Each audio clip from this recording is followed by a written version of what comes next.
La Virginie, un État du sud des États-Unis où les habitants sont fiers de leur président. Tellement fiers qu'un parc leur rend hommage dans la ville de Williamsburg. Les visiteurs peuvent découvrir des bustes de 5 mètres de haut des 43 hommes qui ont dirigé le pays. Qui sera le 44e? Ici, les électeurs peinent à choisir. La Virginie est représentative de ces swing states qui balancent entre Obama et McCain. Dans cet État, l'histoire américaine a écrit certaines de ses pages fondamentales. C'est là qu'a débuté la Révolution américaine au XVIIIe siècle et là qu'elle s'est arrêtée. La Virginie est également la terre de George Washington. Nous avons beaucoup de présidents qui viennent de Virginie. La Virginie est connue pour être la mère des présidents. 8 présidents sont nés ici et cela semble être naturel. Mais voir grandir des présidents n'est pas la seule tradition de cet État. L'industrie militaire y est fortement ancrée. La Virginie abrite notamment la plus grande base navale au monde. Le mois dernier, les 2/3 du personnel militaire se sont prononcés pour John McCain. C'est une autre tradition en Virginie, voter républicain. Gabrielle Rhodes habite à Portsmouth, une ville où la Navy fait vivre de nombreuses familles. Son mari y est engagé et se trouve actuellement en Irak. Ici, George Bush avait facilement remporté le scrutin il y a 4 ans, mais à l'image de plusieurs États, la guerre en Irak fait basculer certains républicains de Virginie. Mon mari est en service à l'ambassade des États-Unis à Bagdad et je pense qu'on ne devrait pas être là-bas.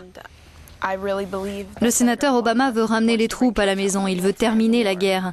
C'est la raison principale pour laquelle j'ai décidé de soutenir Barack Obama et Joe Biden. Si la Virginie choisit Barack Obama, ce sera un véritable événement politique. Jamais en 44 ans, les électeurs de cet État ne se sont prononcés en majorité pour un candidat issu du Parti démocrate. Je suis vraiment heureuse d'être dans un État dont beaucoup de gens parlent. C'est un État typiquement républicain, mais il y a un grand espoir pour qu'il devienne bleu, démocrate le 4 novembre, ce qui est bien. Pour gagner la présidentielle, les candidats doivent réunir les voix de 270 grands électeurs. De nombreux observateurs donnent une avance confortable à Barack Obama, mais dans les swing states, la course est serrée. Il y a peu, la Virginie faisait encore partie de ces indécis. Toutefois, les dernières estimations accordent de 6 à 10 points d'avance à Barack Obama. La Virginie pourrait donc passer du rouge républicain au bleu démocrate.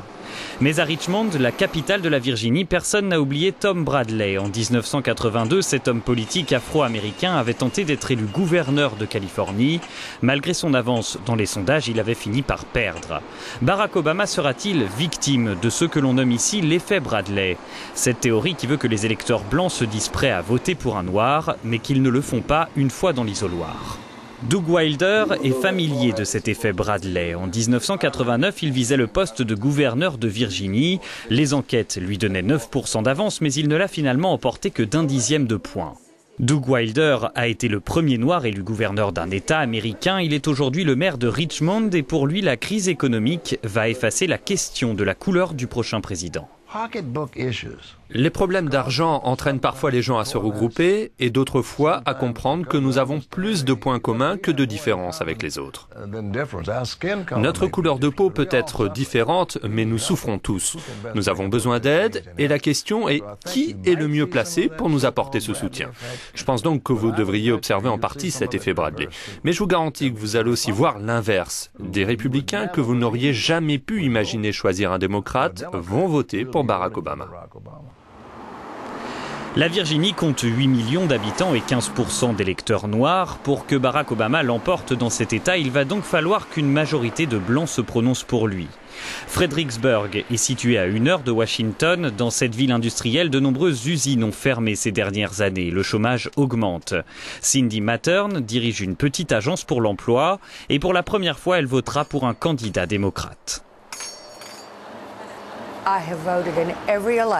Depuis que j'ai 18 ans, j'ai toujours voté à chaque élection pour le candidat républicain. C'est donc un grand changement. Mais cela passe au second plan par rapport à ce que je crois être le meilleur pour notre pays. Je dirais que 90% de la population américaine font partie de la classe moyenne et personne ne fait jamais attention à nous.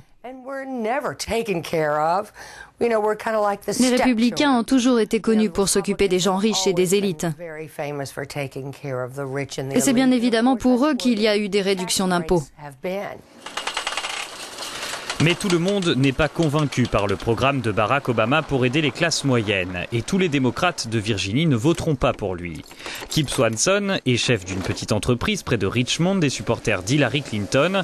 Lui et sa femme ont prévu de voter pour John McCain. Rien à voir avec la couleur de peau, mais ils ont une crainte que Barack Obama augmente les charges des entreprises.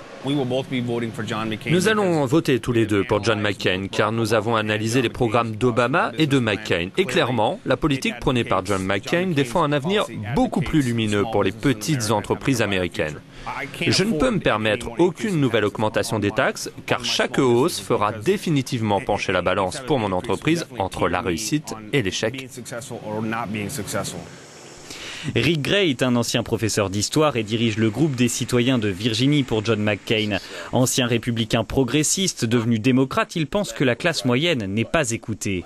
Et même s'il est sûr qu'Obama va gagner, le leadership du candidat démocrate l'inquiète. Rick Gray craint que Barack Obama n'ait pas l'expérience nécessaire pour mettre en place le changement qu'il promet.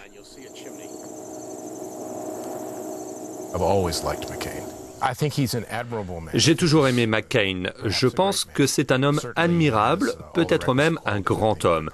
Et je suis sûr qu'il possède toutes les qualités qu'un président doit avoir. En ce qui concerne Obama et sa personnalité, je ne sais pas s'il a ces qualités. Et je crois que personne ne le sait. Je pense que beaucoup de gens se sont créés une image d'Obama et les gens projettent sur lui les qualités qu'ils aimeraient chez leur prochain président. Mais nous ne savons quasiment rien sur ses forces. Nous ne savons pas s'il a le bon jugement en cas de pression.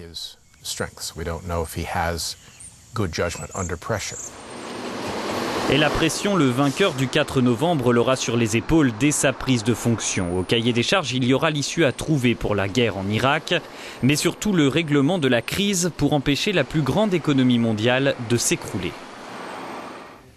Le plus grand défi auquel le prochain président sera confronté sera d'être capable de combattre la crise. Qui est noir, qui est blanc, qui est une femme, qui est un homme, qui est libéral, qui est conservateur. Ce qui est important pour cette nation, c'est ce qui concerne les gens au moment présent. D'après les estimations, 15% des électeurs n'ont toujours pas choisi entre Obama et McCain. Électeurs indécis, swing states en Virginie comme dans le reste des États-Unis, on attend de connaître le visage du 44e président américain. En tout cas, dans le jardin des présidents de Williamsburg, l'emplacement de son buste a déjà été choisi. The exact location, but the next president will be approximately right here.